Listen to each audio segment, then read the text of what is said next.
There has always been a healthy rivalry between Marvel and DC, whether it's in the comics, on the big screen, or on television, or between the fan bases. For the most part, Marvel has been the studio coming out on top, but lately as Marvel declines in quality and the fandom is slowly moving away, DC Studios and Warner Brothers launched another shot in this friendly rivalry in the form of the Penguin. Ironically, the Penguin released a day after Marvel and Disney released Agatha All Along, which offers us a great comparison between the direction of the two intellectual properties. What we learned is that Marvel Television, particularly Marvel Television that's on Disney+, is a joke compared to DC. The Penguin is exactly what comic book adaptation should be, and it all starts with the writing. Laren LeFranc is the real hero here because in Laren we have a writer who has a deep understanding of the world in which she is playing in, and as evident by the way in which the Penguin is presented, she has an eye and an ear for the little details that when added up create a deep, magnificent mosaic of a character.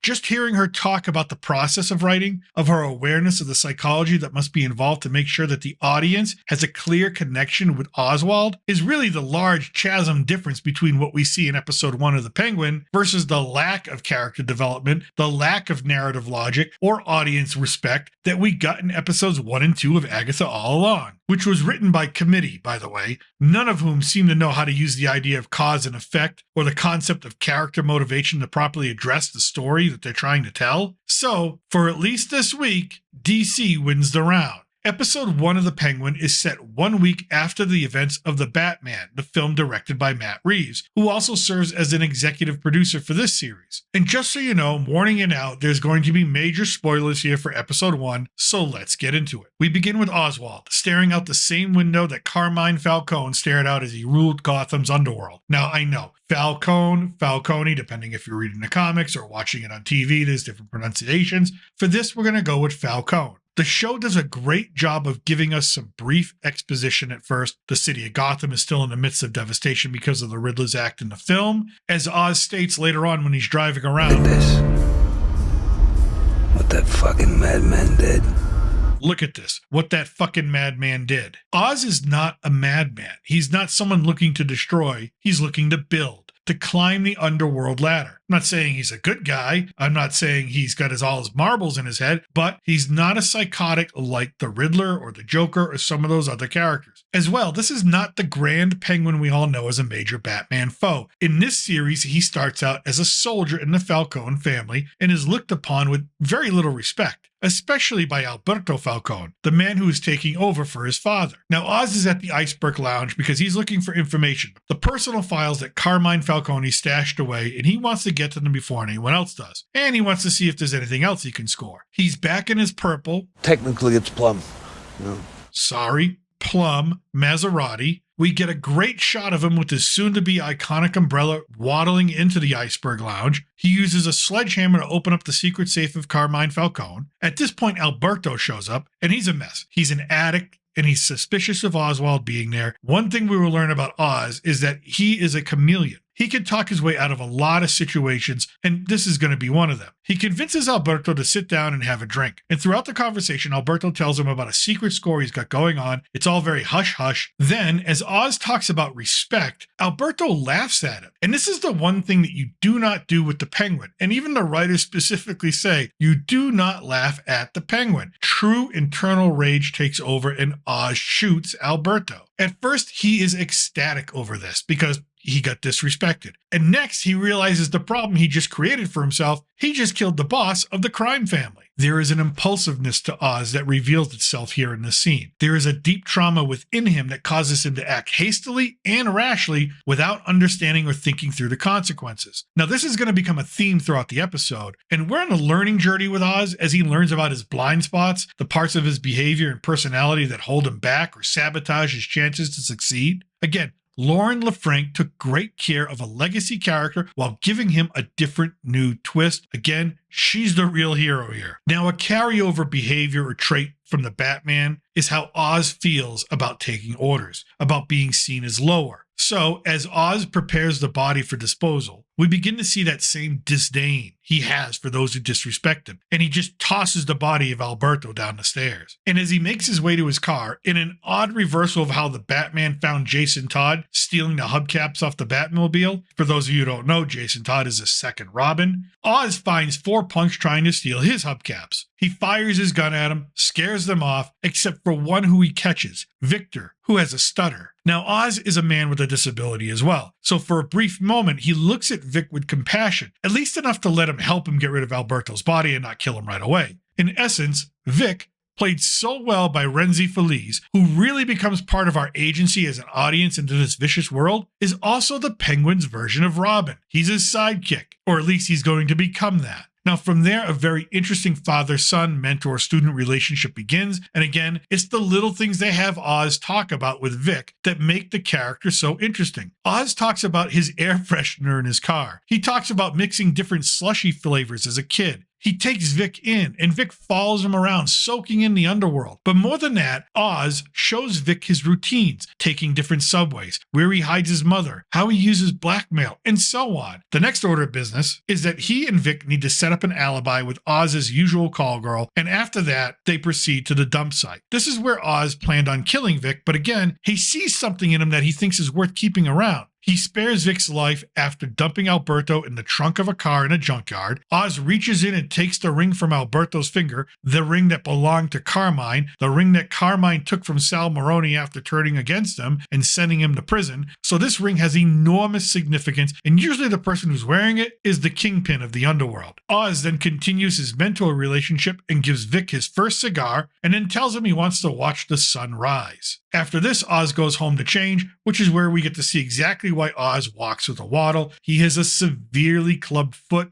It's really tough to look at, and you really feel bad for the guy. And after changing, the two make their way to the plant where the drops, the drugs that they peddle in Gotham, are made. Now, Oswald is in charge of this whole operation for the Falcone family. He gets a call from the Falcone family. He's getting called into a meeting. And as nervous as he is to go to this meeting, knowing what he did the night before, he goes, and he finds out that they want him to shut down and move his operations. Now, Oswald is furious at this. He tells them that he has a plan to revolutionize the drug trade in Gotham. He basically repeats Alberto's plan word for word. Now, unbeknownst to Oz is that Sophia, Alberto's sister, is standing behind him listening. She was just released from Arkham. She's a murderer. She's obviously unhinged still, but they released her as being quote-unquote rehabilitated. Now, Christin Milioti is absolutely unnerving in her portrayal of the deceased crime boss's daughter. When she is calm, when she is angry, whatever she is, Sophia is the wrecking ball that Oz did not respect, and she just puts the fear of God into you with just a pure look. She takes a moment to ask Oz if he has seen Alberto. She knows he was going to the Iceberg Lounge that night. Oz does not answer her question, and as Oz tries to leave, she follows him out. She asks about his car, specifically the color of it, plum, to which she says is an odd color and hard not to recognize. She asks about the bullet holes in the car, to which Oz recounts the story of chasing off teenagers trying to steal his hubcaps. She asks him again about Alberto, to which Oz lies and tells her that he was with his girl all night. Sophia then asks him to lunch, and with that, Oz cannot refuse. He's stuck. So the two of them go to lunch. And during lunch, we learn that Sophia has a ravenous appetite, especially for martinis. She's just shoveling in food left and right. Now the conversation becomes tense, and you can see that Oz is nervous.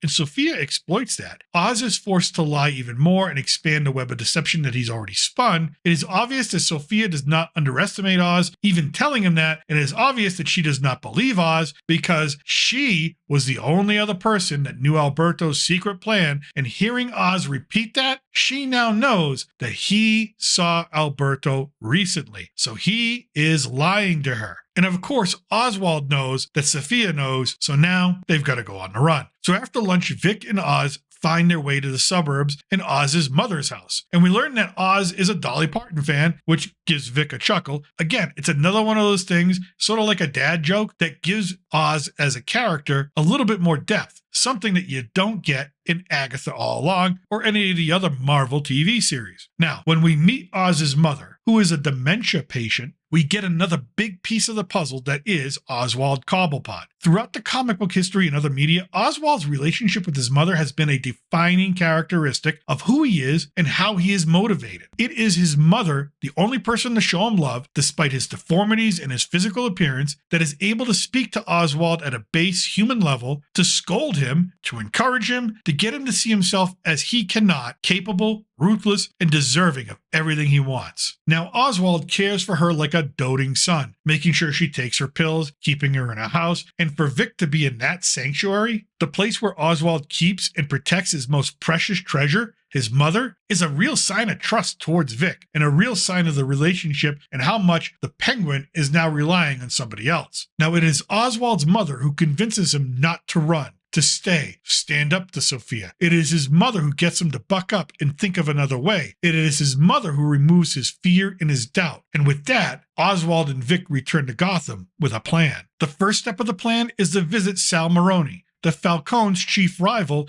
and the mob boss that Carmine Falcone helped put in prison. Oswald tries to make an alliance, and it doesn't work. And the fact that you have Clancy Brown, the traditional voice of the animated Lex Luthor, just gives this performance a hell of a lot more gravitas. Now, Sal tells Oswald that he does not trust him, to which Oswald gives Maroni back his ring, the one thing that signifies leadership amongst the underworld gangs. Oswald then leaves. Granted, he doesn't have an agreement from Sal Maroni, but that doesn't matter. His plan is already set in motion. Oz drives back to his apartment where Sophia and a crew are waiting for him. They chase him briefly, capture him, and bring him back to the Falcone mansion. He's stripped naked and tied to a chair. Sophia is in full psychotic mode at this point. She has one of the teenagers that Oz shot in the opening act. Oz denies knowing him. Sophia then executes the teen, telling Oz that he will do anything to perpetuate a lie, including letting an innocent kid get killed. Sophia also taunts Oz, letting him know that he pushed her to this place. And as Sophia continues to ask about Alberto, Oz is then tortured. And just when you think Oz is going to crack and tell her everything, a loud crash is heard outside. It is the red car containing the body of Alberto in the trunk. It had been rigged to run by itself and crash into the front of the mansion. Sophia leaves the greenhouse where Oz is reluctantly, goes over to that red car, opens the trunk, and inside is the body of her brother. His pinky finger is severed, and the words "payback" are scrawled in the trunk. Oz has now initiated a gang war between the Maroni crime family and the Falcones, and better yet, he has successfully thrown Sophia off his scent as Alberto's real killer. Now, our final scene is that of Vic and Oz enjoying slushies, the way Oswald likes to enjoy them, with mixing the flavors, and he tells Vic that he wants him in on this and that they're gonna go places and that they're gonna be successful. And with that, we cannot wait until episode 2. Colin Ferrel is at the top of his craft as an actor in this series. There's no doubt about it. He's a shoo-in for whatever Emmy or whatever award he can be nominated for. It's outstanding. He understands Oz. He even prefers the 4-hour physical transformation he must endure each day of production because he knows the physical presence of the Penguin is critical to portraying the Penguin correctly. Now, every actor in episode 1 nailed their roles. I wish I could name every single one of them, but every single actor does fantastic. The cinematography was so instrumental and so well done, and it really needs to be credited for building a lot of the tension within the whole narrative. Just take the one shot of Sophia standing behind, yet above Oswald in their first meeting. That camera angle said more without words than any full-blown script ever could. Now, Half Destroyed Gotham is also in full play, and it's like being in an open world video game, really. The environments are just as much a character in the story as Penguin or Vic or Sophia, and so great job to getting these environments done correctly, to the art department, whether it's CGI, whether it's on-location scouting. Now, we know they're doing a lot of on-location work, and, whether it's Chicago or Pittsburgh or New York or wherever it is, Matt Reeves, the director, will tell you he's using multiple cities where they have excellent Gothic architecture and then mixing those cities together to create their version of Gotham within that Batman universe. And really, it's quite brilliant to do that because it really keeps you guessing going down all the side streets of Gotham. You're not sure exactly where you are, what part you're in. Are you in Burnley? Are you in Crown Point? Where exactly are you? Now, to me, this is a perfect TV show. I could not have asked for anything better or more, and after the disaster that was Agatha All Along, this is a television show that will reinstate your faith in that there are still great writers and directors and production staffs in Hollywood willing to put out quality, thoughtful offerings such as this. And one more thing that tells me that this show really wants to engage and respect the audience. During one of the subway scenes, there's a gentleman walking by with a mask on, and he's saying, "See the true face of Gotham," and it's a QR code. And if you don't know yet, or you don't know by now, you can freeze frame, scan that QR code. It will bring you to a website created just for this show. Now, the website is basically green lettering on black background, very reminiscent of the Riddler and his team and his followers. So I'm not sure exactly what they're hinting at here, but they're hinting at something. And it's going to be a lot of fun looking for those QR codes, I think, each and every week. They're not going to do this just this one, but they're going to be each and every week. Again, it's audience engagement. It's audience respect. It's we want you to come along on this ride with us, and we want to entertain you as much as possible. And I can't say anything more about this show than I already have. Again, for me, perfect. And that's what I think. Let me know what you think in the comment section below. Did you watch the premiere? What did you think? Were you happy? Or are you disappointed? And is Colin Ferrel the best Penguin since Burgess Meredith or Danny DeVito? That's a tough call. Let me know in the comment section below who you prefer. Also, if you want more movie reviews and commentary, click on the links in the description for my general movie review playlist and my retro movie review playlist. And if you want more comic book history and recaps, check out my Welcome to the Comicverse playlist as well. And if you like this video, we would appreciate it if you hit the like button, subscribe, comment, share it out. All that really helps us out at the channel each week. I thank you for watching. Remember, I'm still your reluctant gringo. I'm from south of the border. Salut and a huevo.